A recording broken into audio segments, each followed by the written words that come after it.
Welcome to the You Are a Force podcast channel, your go-to space for real stories, fearless dreams, and unstoppable women rewriting the rules. And the force behind this podcast. Here is your host, Binoli, Botadara. Hi everyone, welcome to You Are a Force, and it's so great to have again everybody here. And this is not just a podcast, it's something so personal and so important to me, where we celebrate powerful women who are not just reshaping the fields or not just reshaping the world, but they actually show what really means to be powerful inside and out. I'm your host, Binoli Botadara, and it's my profound honor today to welcome a woman whose entire empire was built on a journey of profound vulnerability, turning her personal pain into universal purpose. She is the world-renowned makeup artist and a visionary entrepreneur, and also an inspiring founder and the CEO of Natasha Moor Cosmetics. Her brand is more than just a beauty product, and it is so profound and philosophical with everything she does. And her entire powerful mantra of more to love is something really fascinating. So her story is literally a masterclass in transforming insecurities into unstoppable force. So without a further ado, let me welcome none other than magnificent Natasha Moor. Natasha, thank you so much for being on You Are a Force.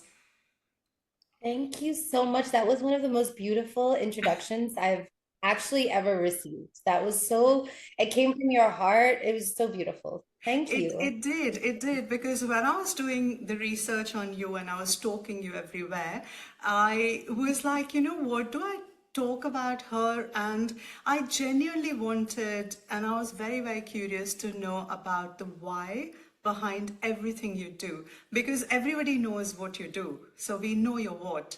But I was just very, very curious to know why you do what you do and where do you get that inner strength, power, and amazing work you do. So I'm really, really fascinated to have Cry. you. Make So me cry. Yes. yes, and I can't wait to deep dive into it. But thank you for your time. And I know you're in the US and we're doing this quite early as per your time. But thanks. So without I start, I really, really want that if you were to dedicate a name of your lipstick on me, or you had to dedicate it, what would you name? Come on, I put you on a spot. Well, see, the thing is, I normally look at the person's face and Okay. see what color I think they would suit them or what colors they would like, and then I would base the shade based on that. But so there's two ways to go about it. Would you want me to pick a shade for you based on what I think look good or based on the name? I think based on the name. Gratitude. Yeah? I would choose Uh, gratitude because I'm really grateful for this call today. I had a really rough week. And so just hearing such nice things about me, it actually makes me feel like, okay, I'm still doing the right thing. Because, yes. entrepreneurship on the outside looks so glossy, it looks so glamorous, it looks so beautiful, but people don't see the hard times. Oh, And this week, I've had a really hard week. So you just giving me this introduction and speaking so purely from your heart, and most of all, just understanding what the brand is about. For me, that's beautiful that I've done my job, And so thank you. I am very grateful for you. So the shade gratitude is for you. oh, I'm so honored and I'm grateful for that. And no, I genuinely think that being an entrepreneur is a very lonely journey, right? Everyone sees what's happening. It's like being a duck, you're just swimming, but then no one really knows what goes underneath. And I come from a business family, and I'm a Gujarati, so everyone around me, majority of them are business people. So I do know what it goes. Of course, I've never been an entrepreneur, but at least have an idea. But still, despite of having such a rough week, you have still adhere to your commitment, which you gave it to me maybe months ago. So really, thank you so much. And I hope we're going to have a great conversation, and our listeners also going to enjoy, because you're such an authentic and real person, and that's what really is very attractive quality of you. And you wear your emotions on your shoulders, so that's amazing. So I appreciate great. So I want to start taking you back to your days in Hong Kong, because your journey is so deeply personal. And let's start where it all began. So you have spoken publicly about getting bullied as a child in Hong Kong, and around your body, around your ethnicity, skin, and quite a significant personal sort of struggle. So can you take us back to those raw memory, that how did you feel at that point in time, and how that particular experience made you actually a makeup artist, or how did you think that, that was a self-expression you used? yeah. So I always say that, even now when challenges keep hitting me, even like my rough week that I'm having, the first thing I always think of is like, why is this happening? What is the lesson? Not why, like, why is this happening to me? Not like that anymore. Whereas as a kid being bullied, I would obviously think, why me? Why do I have to be the one that gets bullied? Why do I have to be the one that gets called stupid, ugly, fat? Why do I have to be, all these things? And it was always a lot of me feeling like it was a lot of pity for myself, self-pity, right? And as I grew up and as I've been growing up, I'm on this path and journey of self-reflection, which is truly what Natasha Moor Cosmetics is about. It's about understanding who you are as a person and how you show up in the world. And those days, of me being bullied in school, there were times where I would kind of victimize myself and be like, oh, no one likes me. I'm, this way, I'm like that. But obviously, I don't regret the way that I acted. It's a natural thing that you feel as a child. You Of feel course. lonely, you feel Yeah. lost, you feel left out. And then, of course, when you feel, I don't use the word ugly ever because it's not in my vocabulary. But when people would call me that, I I just automatically assumed that that was me and that is me and that was my personality. That was who I was rather than what they assumed I was or what they had this perception of me as. Also, there are kids that are really difficult. Being a kid is tough. I see it now. It's better now, but it is really Sure. tough. Like what Yeah. you go through I was an Indian girl growing up in Hong Kong, and there was a Yes. lot of Indian kids in school, but I was still quite the odd one out. Right. But like I mentioned, now that I look at all these things that have happened to me as a blessing, as opposed to it being like a trauma, right? I've turned that trauma into a blessing by understanding why that had to happen, truly. And the reason why I had to be bullied, the reason why I had no friends, the reason why my parents got divorced, and it was, all of these things were coming up, was so that I could really turn into the empath that I am today. Sure. The person that I am today is very different to the person that I was last week, last year, last Yeah. month. I'm constantly changing. And one thing that I've come to realize more every single day is that those days were really pivotal in turning me into this person, because it made me not just empathetic, but it also made me understand that that loneliness was something I could change and I had the power to change, right? All I had to do was be myself, and I would one day meet people who were like me. And Or who there's would like accept this, you, or who would sorry, accept who you would the way you are. Yeah. or who would just accept me. And I think what it took me a while to realize that, because the thing I was always trying to do was be someone else, be someone who was like this person or like this person, but I was never really myself. And the more that I became myself, the more that I attracted that energy, and the more that I feel like I was around people who understood me. And so now it really taught me a valuable lesson that there's no point in being anyone else, because you're not going to be wanted for being someone else. That's what taught me to be truly me, I think. That's beautiful. I love that. My bio date or my whatever that line in the intro line in my personal Instagram is why fit in when you're born to stand out. So I totally, I yeah, I genuinely resonate with what you're saying, and it's beautiful that finally you actually wore your insecurity as a superpower, and that's beautiful.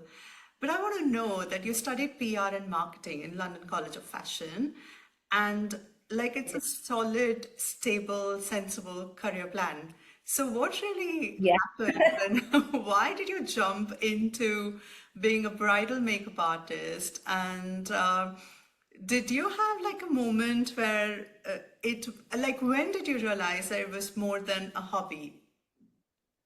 Oh, so it was always a hobby growing up. When I was in London, actually, in LCF, in London College of Fashion, I had so many, every time my friends would go out, I'd be like, come here, let me do your makeup. Let me fix you. Let me do, let me fix you is what I would say. Let me fix your hair. Let me do your makeup.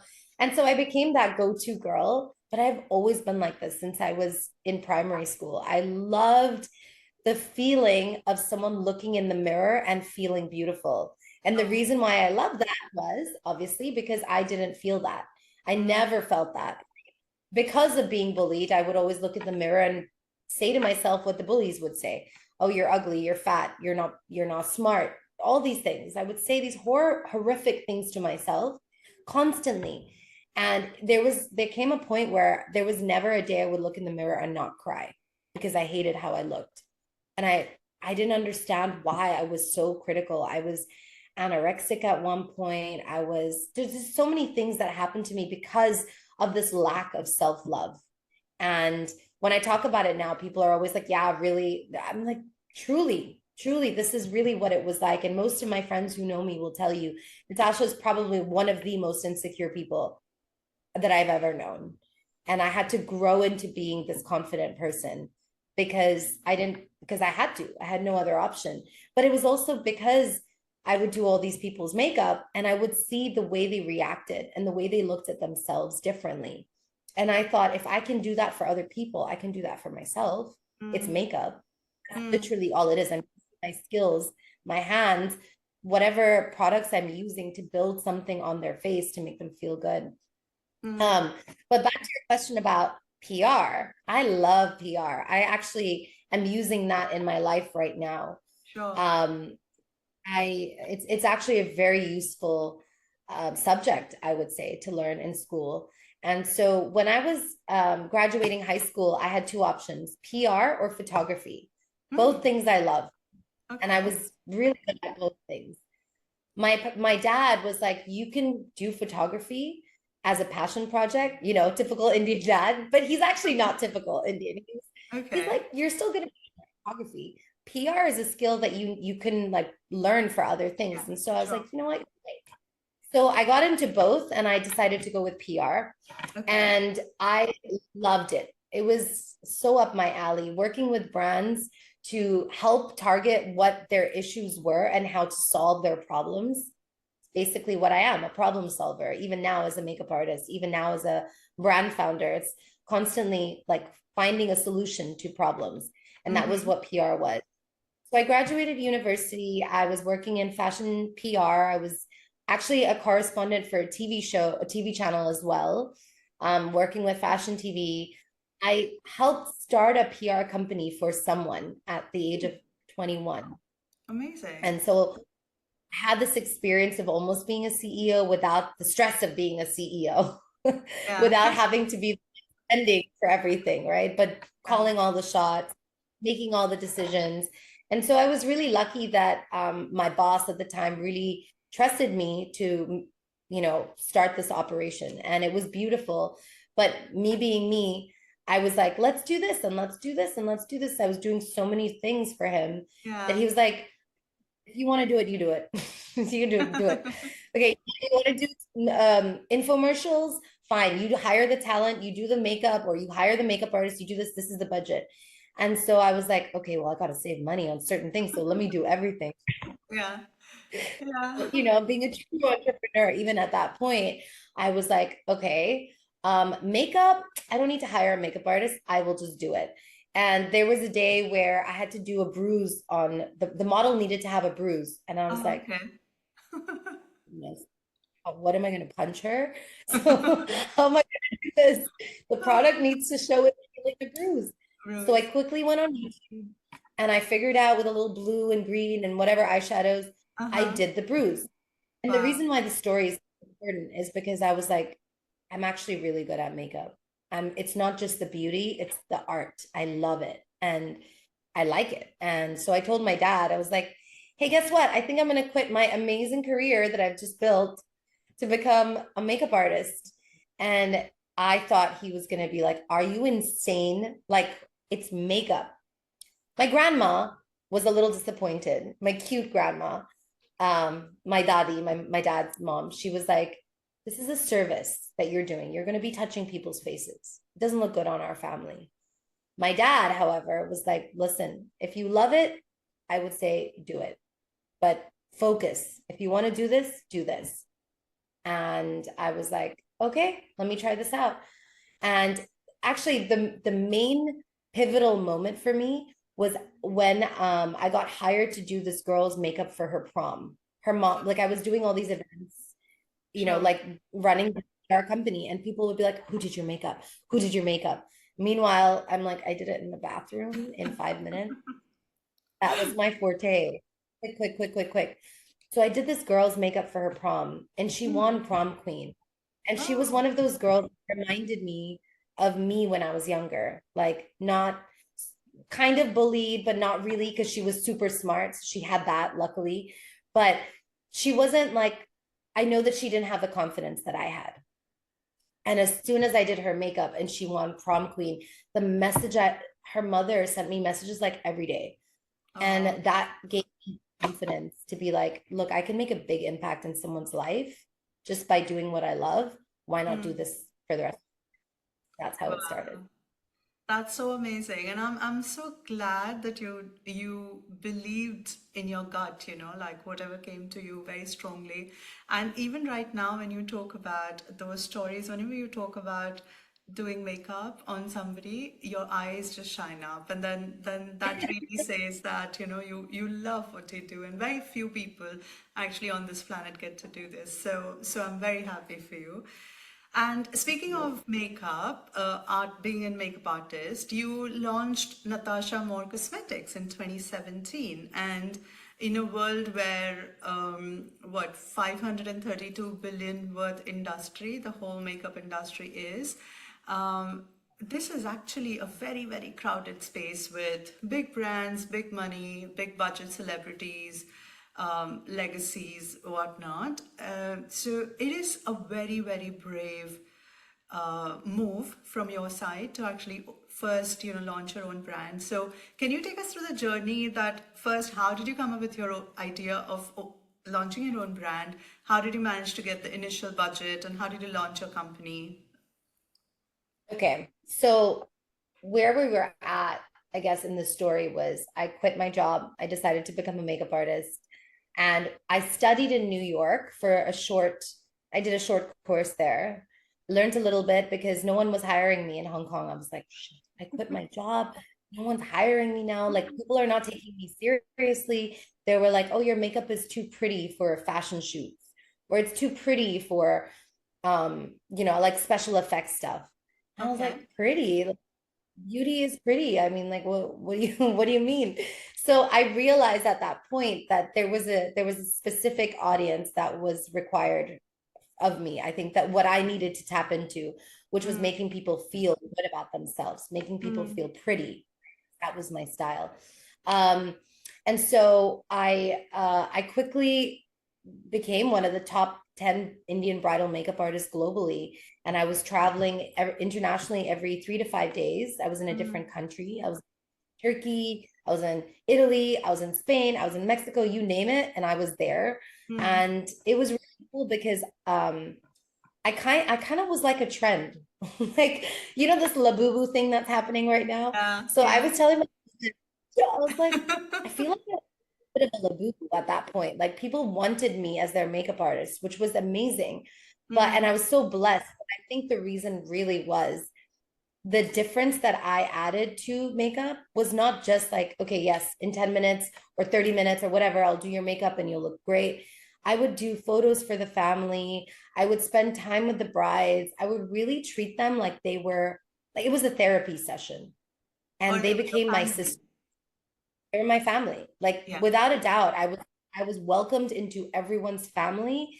And Mm. that's when I realized that like this is my true love, because as a kid, again, only child, bullied in school, didn't have friends. This was my way of having friends that I think it was almost like I was able to build sisterhood through just being their buddy and being their Mm. bestie. Mm. That's Mm. actually an ongoing I guess theme that I have in my life is like whether it's my staff, whether it's people who work with me, whether it's consultants, like there's this ongoing relationship that I create with people, which is very much like sisterhood. And Mhm. that was what being a bridal makeup artist was. It was me being everyone's sister, making them feel really good, pumping them up before their big day. A lot of my Mm. brides were arranged marriage. They were scared. I had a lot of good Jews, a lot of Marwadi weddings, a lot of Punjabi weddings, a lot of Sindhi weddings. I'm Sindhi. And a lot of them were scared before they walked down the aisle, right? Like, I don't know who this person is. Or I'd have brides sometimes be like, they know that this is a situation that's happening because of the families that have to merge. So there's a lot of things that I was getting involved in Witness. where Yeah. what was required of me was more than just makeup. And that's Sure. where more than makeup came about. It was me being there for them at a time where they really needed it the most. Mm. They Mm. needed to so they can walk down the aisle and be empowered to be confident in their own skin. And Yeah. that was what I think really separated me, not the trend of flying around the world, like none of that stuff. It was actually just the soul connection that I had with each person. Mm. And that was what kept me going. And so when I was doing these brides, I realized that there was no reds, pinks, nudes that would suit my brides, my Southeast Asian skin tones. At the time, 2017 was not as competitive as a Mm. space as it is now, right? Like in the Mm. last couple of years, the Yes, makeup it has industry has. grown. So Correct. when I first started, believe it or not, I launched the product and Kylie Jenner launched at the same time. I Okay. remember the first real like lip thing, with the lip liner and the molten matte lipstick. And I Yeah. was like, oh man, how like Perfect such a timing. big like this, and I'm a baby brand. And I remembered I emptied my bank account to launch this brand. I saved up every single dollar that I had from working with these brides. And I remember the day that I emptied it out to launch my brand, I was like, well, either all my friends will get lipsticks for the rest of their lives, and that's still a fact, or I will become a success and I will sell these products. And I don't care where I launch. I don't care if it's a Sephora. I don't care. I don't care if it's a pharmacy. As long as it gets to women's hands and makes them feel the way that I know I can make someone feel, that's what I want my products to do. And that was really how it all started. Wow, I got chills in my entire body. I'm not even kidding. But I'm so glad that you did not get cold feet just because like a big I did. celebrity is also launching. Maybe you did, yeah, but at least now it was too late, perhaps. Like you said, Yeah, it well, was always there. it was just it was just like pure love. I always go back to it. Like every time I'm being, I like to say like, tested or being put against a wall somewhere, or like, okay, can I continue this? Because I really am not a brand like that. I'm a small Yeah, brand, but I'm next to these brands now in stores. Like yeah, in the retail that we're at in the Middle East, NISA, beautiful retailer, yeah. amazing, like dream come true. But we're next to Kylie Jenner. Like our brand is there. Amazing. And Aw. for someone like me who's come from literally from nothing, built it from scratch, to be able to even be at that point, I have to remind myself that the products are amazing. The message is so important because I'm actually making an impact in the world, and Mm, there's space. That's mm, one thing I realized as like it's been a really tough couple of years for a small brand because now every celebrity is launching a brand, right? Every Absolutely. celebrity. Hey Absolutely. Beauty is in the same, and she's fabulous. Like I idolized her as a kid. So imagine to see my brand next to her. It's so wonderful. But then I realized I'm like, makeup is such a form of self-expression that actually everyone should have their own makeup brand if they want to. Like there's no limit to it, and there's space Yeah. for absolutely everyone.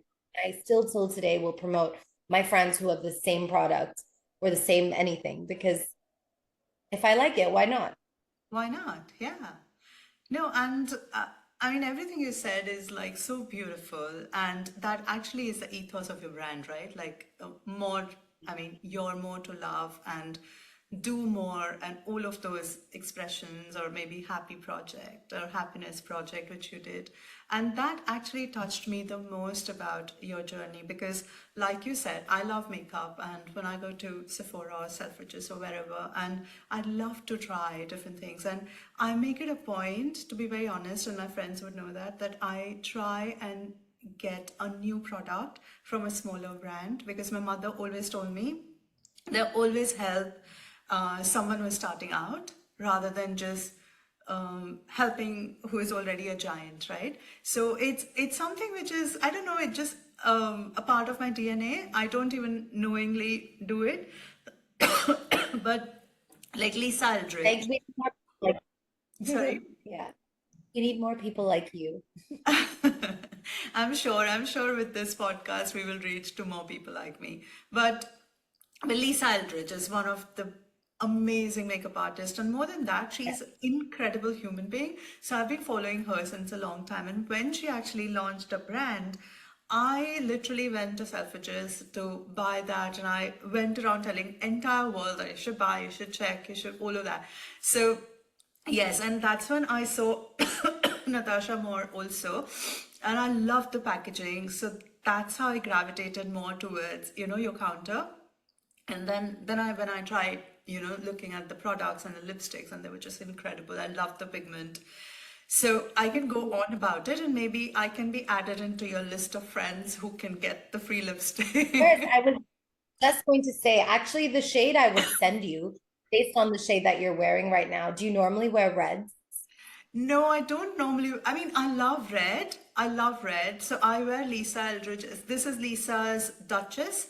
And I Okay. love the Lift Me Up shade is her ribbon, which is incredible. But on the daily basis at work and everything, I wear something very similar to what you're wearing, like a mauve. Yes. Okay. Yeah. So I have a couple of shades that will look so good on you. I don't know if you've seen like, oh, I don't know if you've seen what they look like, but it has a mirror. Oh, I know. I know. That's something which you do, which not many people do it. And you know why it's there? The reason why it's here is to so that you look at yourself in the mirror and remind yourself of the shade. So I worked with women's shelters when I was creating the makeup brand of victims of human trafficking, women's shelters, my Do More initiative, as you mentioned. So this shade is called Respect. And the idea is like during your day when you're going around town and figuring, doing your thing, you want to just pause, take a moment, take a little, it's like a ritual where you just apply your lipstick, feel good, and say the shade name, respect. I deserve respect. And it's like whatever's calling for you that day is what I feel like you should really embody. So right now I'm wearing my favorite, Force, which I Okay. with Soul. Beautiful. And speaking of, you just spoke about the shelters which you worked on, and that's a perfect segue to my next question. And you took your products to the women in shelters, acid attack survivors in the refugee camps, rape survivors, and so on.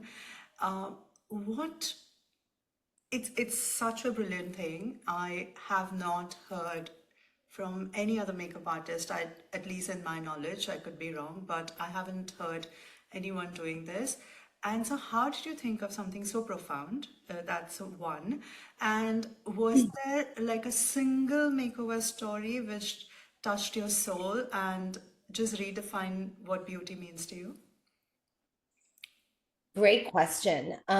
So with the women's shelters, it was just truly following my heart. I wasn't doing it honestly to start a brand and to make it about that. I wasn't like, oh, what can I do to make my brand look good? I was already developing the product line. And I think I was going through my divorce at the time. And I just had this like feeling of I'm making money, I'm traveling around the world, people love me. I had all of this, but I still felt so lonely. And Mm, that sisterhood thing was there, everything was going right, except my marriage was not going very well. And I was like, I don't know, I just feel the need to give love to people who can't afford it. Because mm, I also like, yeah, I didn't grow up being able to afford the services that I would provide to people. So for right. me, there was this complex in my heart where I was like, I want to do this for someone that really, really needs this love. And I would always, like, even before I was a bridal makeup artist, I would go visit cancer wards, and like do little art on kids with, on their hand. And yeah, I would just do a lot of things that I think made me want to make people feel good through my art, through makeup. And so the women's shelter, actually, I heard about it from a friend of mine who was like, hey, he was going to visit a bunch of places in the US, and he was like, and I just kept reaching out to people. I'm like, hey, do you think I can come to visit this like retirement home and do their makeup for them? And I did that. Hey, do you think I can come to um this women's shelter? I really wanted to work with women that had been abused, because Mm, that was something that was calling to me. I don't know why. Till mm, today, I don't know what the reason it truly is, mm, but it's just always called to me. I'm like, I know that women have been like they've been stripped away of their life, right? Anything they do now, so these women that I visited, they were in these shelters that women that were about 60 or 70 years old, they were taking care of them, which meant that they had no control over pimps, men, anyone who would come into the houses and try and take them away again. These 60-year-old women were the ones taking care of them. They had dedicated their entire lives to these women. And I remember like talking to them. You can't take photos, you can't take videos, because obviously everything's like they're hidden, they're in hiding. And I talked to the ladies and I was like, how do you guys do this? Like your whole life is dedicated to this, but people can just bang into your room, to your door right now and take these women away if they find you. Like these are big cartels, you know? How do you manage? And the lady was just like, I've given up my life to help women, and all I want to do is make sure they're safe and feel safe. And I remember thinking, wow. And the story obviously is I did all their makeup. And again, I said I had samples of my products, a couple of shades, and I don't know why this one just popped in my head. The shade called Legacy. I remember thinking, what should I give this woman, the woman who owns the place or who runs this place? mm, And it's a tiny little home where just people are, they take care of their food, they make sure they can go for walks, they make sure they're protected. right. Um, and I gave her Legacy, and I said, what you've built is beyond a legacy. Like, this is incredible. And I was so young. I was what, 20, I was 26 at the time, 27. So like my mentality was also very different to what it is Of now. course, of Um, course. but the fact that I'm really happy that I was able to do that and continue on that path. Although I will say, funny enough, and this is something I have never really said out loud, but there are people who don't want you to support victims of human trafficking, women's shelters. There are people that don't care about you doing philanthropy when you're an entrepreneur. And that part of my life has just been, it's been so hard to deal with, because I thought there are certain people who support the brand or support, the growth of the brand, that would care about these things, but they don't. They just care about the day-to-day operations and how I'm not wasting my time, because that can be classified as a waste of time. And so recently, I've just been like, I'm really grateful that you see this, because for me, that is my core ethos. That is my purpose. And no matter what happens in life, I think that's always going to be what it is. And it just means that I have to eliminate the people that don't think that way. Oh, And that's yeah. what's been happening. Absolutely. And Yeah. when I was 18, I got introduced by my mother to the Blind Association, and then these are actually the Blind Men's Association, and they used to have the salary account in my mom's bank, and that's how she knew them. And then she eventually introduced me to this non-profit called Blind Women's Association. So these women are blind, their husbands are also blind, and their household income is what, like 3,000-4,000 rupees, which is like what, $30-40. So they're extremely poor and they are not capable because they're blind, but they're so happy. And so I started working with them. I used to do fundraising for them, and on my birthday I used to give them gifts and whatnot. But the only thing what really touched me, that every time we would give something very small, tiny thing, which honestly doesn't matter to us in the daily life. They're so happy and they're so grateful. And then I used to feel so small. I'm like, what am I cribbing about? Oh, there's a less salt in my food, or it's hot today, or whatever, you know what I mean? And you feel so small, you're like, oh my God, there's so much about it. And that just made my soul very happy. So, and I could see that when you were talking about it, and perhaps therefore we sort of connected also on that way. So, no, and I Yeah. also know that when you launch your brand within a year's time, you were in Sephora, which is like, oh my God.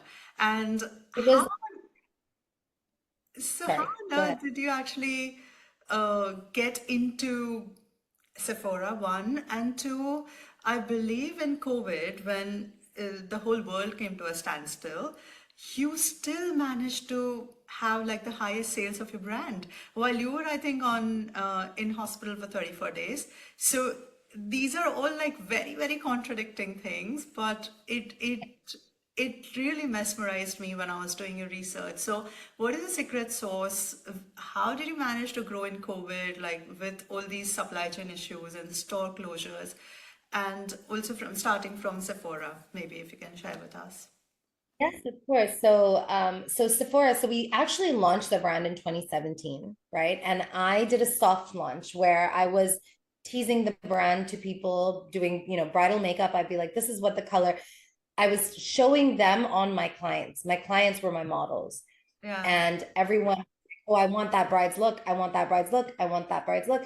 And so people were waiting for these long-lasting kiss-proof products for so long, because during Indian weddings, the one thing you need is long-lasting kiss-proof makeup, especially in Right. humidity and all of that, especially Right. for the bride. So I did build quite a hype within my community. Mm. And when we launched in Sephora, a lot of people don't know this. I had to close my brand down for a whole year. So from 2018 to 2019, we were making zero revenue because I had to shut down the brand. Why? So to get it prepared for Sephora. So we had to Okay. we get new boxes, new packaging, not this packaging, not this component, but the external packaging had to be written in French. We had to do this.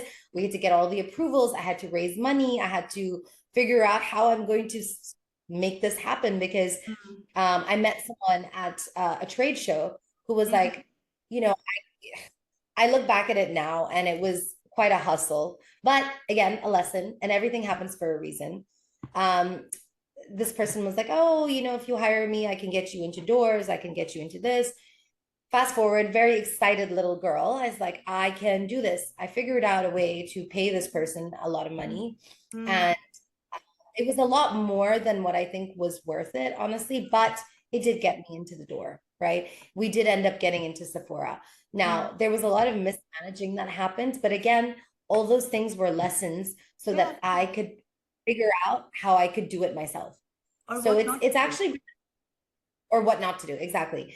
And just like managing relationships now, I look at that situation that happened as a really pivotal moment again in my life, because there was a time where I was like, oh my gosh, this is overwhelming for me. I can't handle all these Mhm. extra, like all this overhead costs that I have suddenly out of the blue, plus being taken for a ride, plus losing almost $500,000 on zero return on investment on ad spend at the time where COVID was COVID.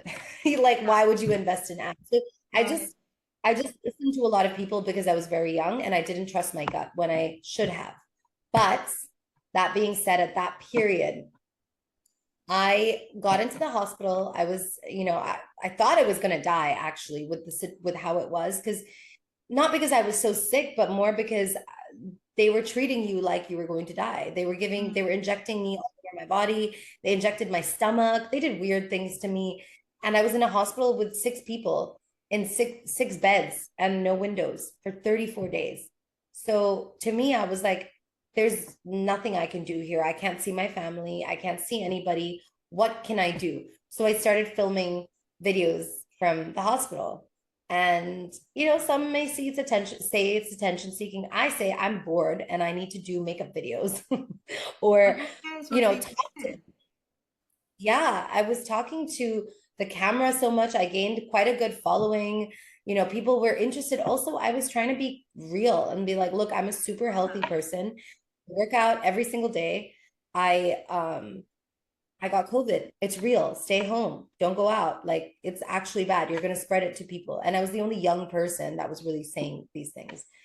Um, Now fast forward to now, right? All those lessons that I had learned and all those challenges that hit me, all the money that I had lost during that period, I actually started my own branding agency now and it's called My Friends Brand. And the reason Oh, why it's called My Friends is because every client is like a friend. Every oh, client is going to be treated with the same respect that a friend would treat you, a good friend, right? Like, because the last thing we need is another person trying to hustle you, make money from you. We all need to make money, don't get me wrong. But there's taking advantage is another level. And I never want anyone to go through that same pain. So, same thing as like how I felt when I was a kid and I was bullied and I wasn't beautiful or didn't look in the mirror that I felt beautiful. Same reason why that low hit me was so that I could launch a makeup brand. So I truly believe that the reason why that hit me was so that I could learn how to develop websites, learn how to figure out all the back end of my business, learn how to deal with supply chain and marketing and this and that. And so now I can do it all. And now we have a company that can provide it all for other amazing. people also struggling. Yeah. Amazing. That sounds incredible. And I was very, very curious because the names which you have given it to all your lipsticks are incredible, from legacy to respect to everything to gratitude.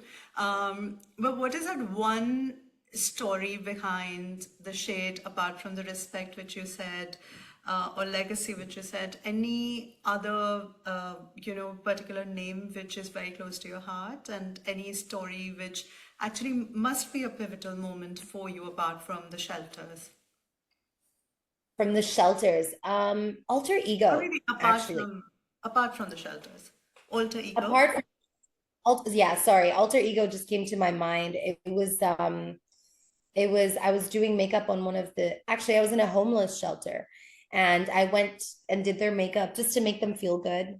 And these kids, one kid in particular, he looked at alter ego and he was like, this is such a beautiful color. And I feel like he just came into his alter ego. He put it Oh, on and he's like, oh my God, I want this. And I was like, take it. It's okay. It's my sample. Take it. And he's like, how much is it? Can I save? I can give you. And I was like, oh. the fact that a kid would give up his lunch money for a lipstick, obviously, I would never take it from him. But the point is that, and the way that it made him feel, and the alter ego that was unleashed within him as soon as he put on the lipstick, I was like, this is amazing. Love it. So, yeah. So cool. I love that. And you have been an advocate of manifesting. And I read somewhere that, you used to manifest being in Sephora and you used to run on a treadmill as if you are Yes. running towards Sephora. So I really want to know about your journaling, and do you, or creating like that sort of manifestation of your affirmations, and how did you reach at where you are in terms of it? So any personal rituals or any hacks which you can tell us? Definitely. Huge believer in manifesting, but it's also just speaking it into existence, which is what our brand is about, right? So even we have a shade called Manifest. And I actually did this whole speaking into existence slogan, or whatever you want to call it. It's not really a slogan, but it's something we use a lot in our brand. And the reason why was obviously because of my journey. It's just a direct translation of what has happened in my life. Like, I got divorced at 27. I started dating someone at 28. I think everything that happened to me, I actually manifested, to be honest. Like, I would write down everything that I wanted to happen to me, but I'm also a very visual person. So when I close my eyes and when I daydream, I actually consider that manifesting, because sometimes I will really be like, I know this is going to happen. I'm going to make this happen. I'm going to make this happen.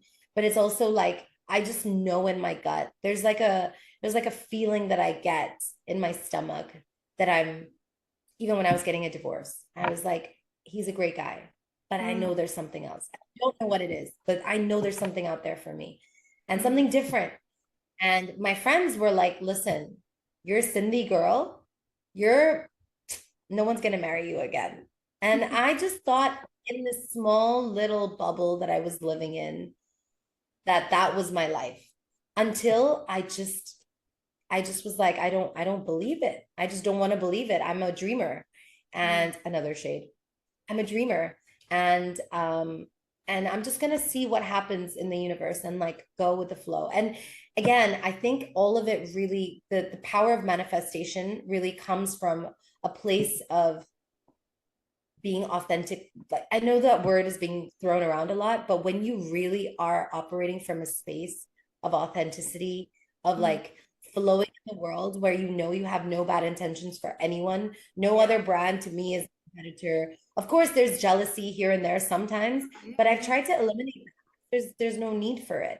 And so the more I started to heal myself through different healing modalities, trauma releases and all that, the manifestation part, I've realized, is truly just being in the zone, that, and knowing that everything is okay and everything happens for a reason. And manifesting can be really, really, really hard when you're in a position where you're like, but I have no money. What am I going to manifest? Or I have no skills, or whatever it may be, right? But one thing that I've learned that's really helped me personally with my journey is what I mentioned earlier. Every time something bad has happened, or in my eyes, something bad, I'll look back at a time where I thought something was bad, like a breakup, or a divorce, or being dumped, or someone hating on me. And I look back at that moment and I go, was my intention bad? No. Now look at what has happened. I've met the most incredible partner for me, which I would have never met had I not been dumped, had I not, gotten divorced, had I not left my comfort zone. And just, I came to LA for a business meeting. That was it. I just kept saying yes. Yeah, I kept saying yes to the universe. I was like, I found out, I got out of a relationship. As soon as I got to LA, I got dumped. And I was in a very bad place. I was depressed. I was crying. I was broken. And the reason I talk about this is because I talk about this in my master classes. It's important for people to know that you're not alone and everyone goes through it. And it's so important. Women come to me all the time in my classes. They're crying because they're like, I lost, something that I don't know how I can ever see the light of day. I don't know how I can be positive like you. And I'm like, you just have to believe, because I know exactly what you're feeling. And it's okay. I've been there. We're all like, I'm there right now. I'm there yesterday. It happens. It's a journey. And it's different parts of your life where you realize these things. But once I started to see, okay, the reason this is happening is because I'm probably going to meet Prince Charming. If at that time I thought that, I think would have helped me a lot better with my. It's just mentality. Because like, what is the point in being depressed and sad? You're only going to attract that depressed and sad energy, even when things are really. 100%. So, do you write affirmations, or do you just visualize, or do you watch any videos, or what's your process like? I used to write a lot. I still write a lot. I vision board a lot. In fact, let me see if I have a vision board to show you. One of my vision boards. I don't know if you can see. Amazing. Oh, Like it says, genuine, giving, goodness, grace, gracious, grateful, gratitude, growth, guidance, happiness, harmony. Like it's all the things that, I want. Then there's like my a family with 2 kids, things oh, like that. I do vision boards a lot, but I will say the one thing that has helped me the most in my life right now is my darling, darling, darling meditation coach and teacher. I have a couple of people in my life that have helped me. One is Umaji. He's amazing.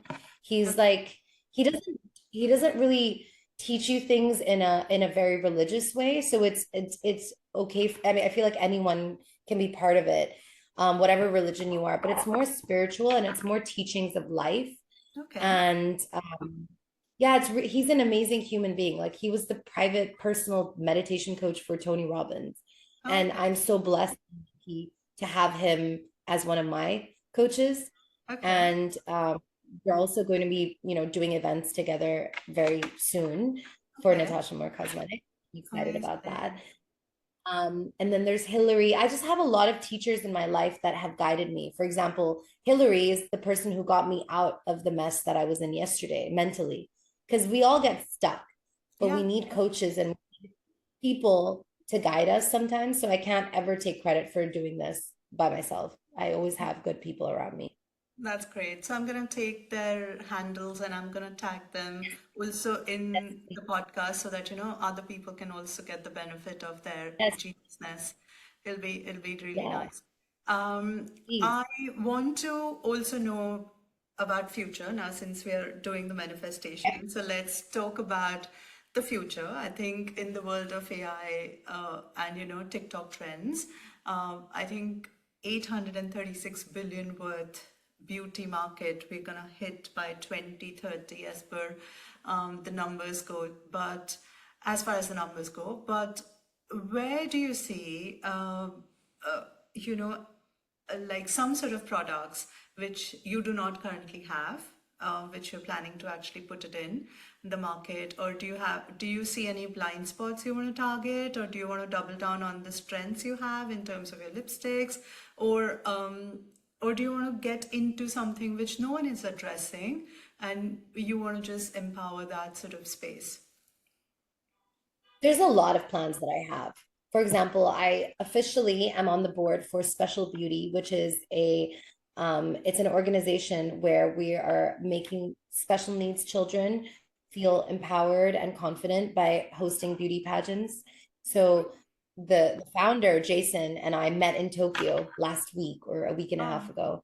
okay. And we hit it off instantly. And the reason I mention this is like, again, my purpose and whatever I do in the future is one, to impact a lot of lives. My Mm, husband is in biotech. We're developing cancer therapeutics. So it's actually really interesting how my branding agency has now, first of all, he's joined my branding agency. So we're both working on it together. That's why we're business partners. But when we mm-hmm. got married, we that we are going to conquer the world together, because if I'm traveling alone and he's traveling alone, we're never going to see each other. Yeah. So what he's doing is we're developing different cures and treatments for cancer, and they Mm, actually work. mm, It reduces tumors in 6 weeks, and the side effects are it lowers blood sugar, triglycerides, cholesterol. So there's no actual side effects to this. It's all beneficial. And the reason why I'm mentioning this is because I'm finding that there is a bridge that I can see between biotech and beauty. And mm-hmm.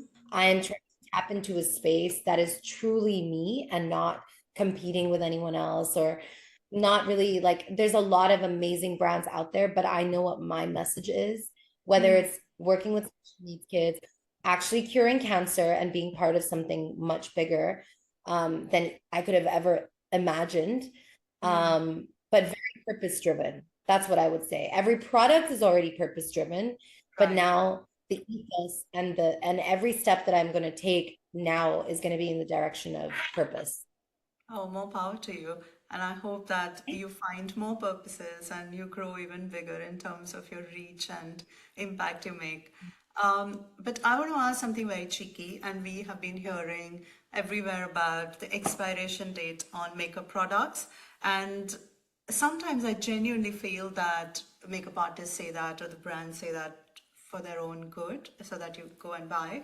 So, but I trust you. Exactly. So I really want to know that do they actually have expiration date and what is the technical definition? Because I don't know when it was manufactured and when I picked up. So from what time to what time? And so maybe for lipstick or eyeliner or mascara or any any other product. So what's first your take? And then if you can give us a ballpark if there is any expiration, then when should I just throw the things which I have? Because they're very expensive. Like I'm not using some drugstore products of like Exactly. £5 something.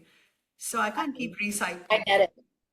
So it depends on what products you have and the way that it's been kept, right? Mostly, I mean, I can get really technical here, but a lot of retailers have a specific cutout date for the brands when they submit their products. They look at the batch date. They actually look through everything, Oh, okay. and to be able to be in a Sephora or a retailer, you have to make sure that you meet those timelines. In fact, for a brand, sometimes it's like they will not take a product if it's 24 months before the expiry date. I'm like, that's 2 years. Like you could sell that. But it's smart. They do this on their end to protect themselves. And I completely understand why.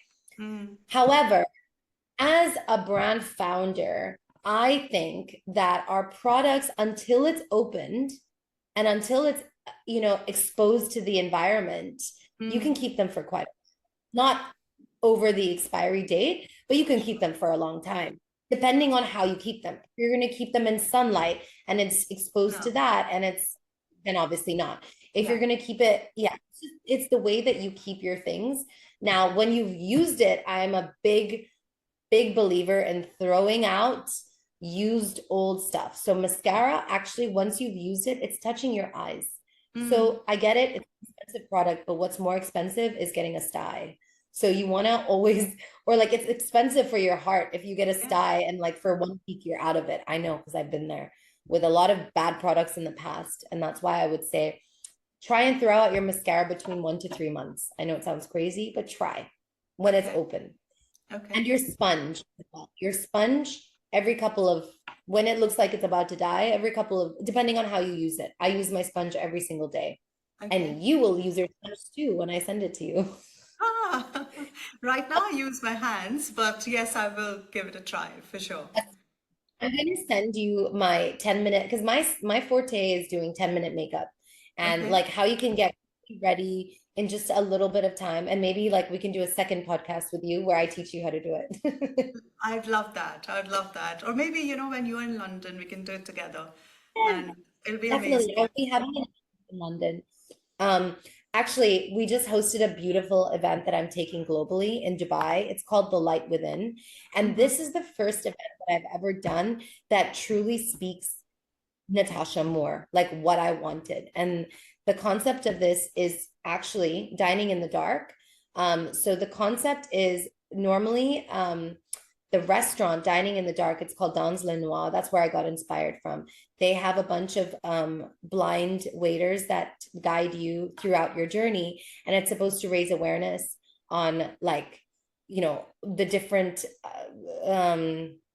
what do you call it, the different Yes. senses that get awakened, yeah, that get awakened when you're blindfolded, right, when you can't Mm-hmm. see, or also the difficulty that they face.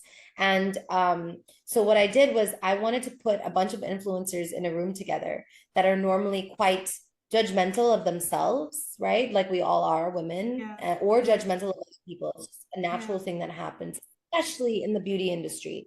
So Absolutely. I wanted to shock everyone. And I was like, I'm hosting a makeup event that is completely in the dark. I don't need you guys to do any work right now, but I want you to enjoy this. And I did a whole pre-recorded voiceover of an 8-course meal. It was so Mm. beautiful. And it was basically guiding you on prompts on how you can be comfortable in front of people. Just don't care about what you look like and just speak freely from your heart. So Uh, I'm excited and I'm going to do that in I'm London. So so I will definitely. excited and love to be there in London. But Yeah, and speaking of again that blind, experience in Ahmedabad, where I used to work for that non-profit, and then ultimately in the Blind Men's Association, there's a huge campus. They have an experience that you actually go in, and then you wear like a whatever something on your eyes, and it actually makes you feel how the blind people feel. And so it's just literally for a few seconds or minutes. It's up to you how you want to, but just to give you like few seconds of realization that what they Yeah, go through on the daily basis, and that just suddenly makes you feel so blessed. And it does. it was, yeah, so I just suddenly thought of what you just said, and then just took me back to that memory. So okay, so Yeah. mascara in 1 to 3 months time, lipstick. Lipstick, again, it really depends on how you keep it out. Sometimes, like when it's in the stores and it's open like this, it's gonna dry out, right? You always have to shut your lipsticks and close it and keep it well. But lipsticks, I would say you can keep for a much longer time than you would imagine. Okay. And anything like foundation or concealers, you can throw it out any. Concealers, again, again, like I said, if it's opened, it first of all, I don't use foundation. I only use concealer. It's my whole trick. Um, You but have beautiful mine, skin. thank you. It's been a journey. I But don't in have. fact, I have a lot of acne and I have a lot of scars. I've been like a for victim the of a lot skin, of. yeah, no, I feel you. I have a lot of scars, actually, a lot. And I post about it all the time. But it's less is more. That's my whole technique, is like doing less makeup. Yeah, yeah, You yeah. have Well, it looks like this because I'm wearing a foundation right now. I'm wearing this Dior foundation, just like a literally a tint, so very very light layer. But I like my skin how it looks after I wear the foundation. It's more like a tinted moisturizer, so it sort of just gives a nice finish and layer, and just hides the spots. And yeah, and so just on that note, I want to just ask the fun question that you have been so inspiring to me. But if you were to give one piece of advice to all the women listening and who are planning to start their own brand or something like a very extreme bold idea, what would you tell them? And what, from your experience, or what would you tell them to like, so that they can just go all out and follow their dreams? So I've always said, believe in yourself, trust your gut, ignore the noise. I think that's always helpful, just guidance, but I don't know if it's helpful enough. So what I will say is um, really, when you're going for something, I think just do it with your full heart. So there are people that will tell you to do things in a different way, but if your heart doesn't want you to do it that way, don't do it. Right. And like really stand up for yourself when you feel like you're right about something. Obviously, don't be so stubborn, listen. But my problem is I listened so much that I lost my own voice. So try not to lose your voice by tuning in. And again, maybe the way to do that is to start focusing on your wellness. And, I've always been someone that's focused on healing, whatever that may be. I'm not a huge therapy girl. I haven't gone to therapy, to be very honest, but it's not because of any judgment. It's literally because I found that these healing modalities have actually helped me. And the people that have guided me in my life have helped me in a different way to therapy. So, I mean, it's still therapeutic. It's still the Yeah. same sort of stuff. Yeah, It's so just different style. just follow what your gut says and follow what your heart is actually Follow telling what you to your follow. It is, yeah. It's the same message, but I think reiterating the fact that you shouldn't really follow someone who you don't trust. Listen to your gut. No, very true. And on that note, I really want to not let you go before I ask some masterclass makeup questions, because I'm not gonna get that opportunity till you meet me in London. So I want to just make the Okay. most of it. So whatever comes to your mind, just shoot. So the first question is, what's your everyday self-care routine or any virtue? everyday self-care routine is waking up in the morning and starting my morning with a meditation. Okay. Guided meditation or No, it's actually what I learned from Umaji. It's like balancing all the five elements in your body. So there's different, so like the morning one is like the sorry, not the morning. The first 3 minutes are like this. The second one is like this. The third one is like this. And then there's like different ways of doing it. okay. And so you learn Okay. this course. So in fact, this morning, me and my husband both started our morning with a meditation, and that really sets us up for the day. Oh, amazing. So what mantra would you, or what's your routine before you go for a big launch? Or is there anything you do apart from meditation or tell yourself? I don't know, actually. That's a good question. I don't know if I do anything in particular. I used to have more like, okay, I'm gonna spa. You know what? Actually, I go to the sauna. That is Yeah, something I do. Go to the that's sauna. I will go and sweat before any big thing. Whether it's the steam room, like when I'm in Mumbai, I stay at Soho House. I have to go to the steam room there before any big events. Yeah, I have to sweat. I have to sweat out my anxiety. and get the toxins out of your body. What would you tell 16 years old Natasha if you meet her in Hong Kong who is getting bullied? What would you tell her today?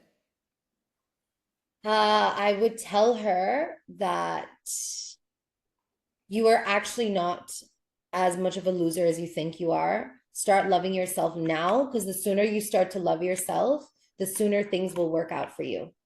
Oh, beautiful. What's the best advice you've ever got? The best advice I've ever gotten is from my dad. Do it with passion or not at all. Do it with all your heart. So all in or not, absolutely.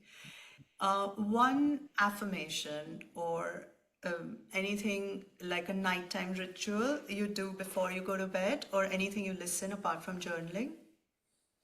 Yeah, I listened to this one guided meditation that has got me through like maybe 2, 3 years of my life.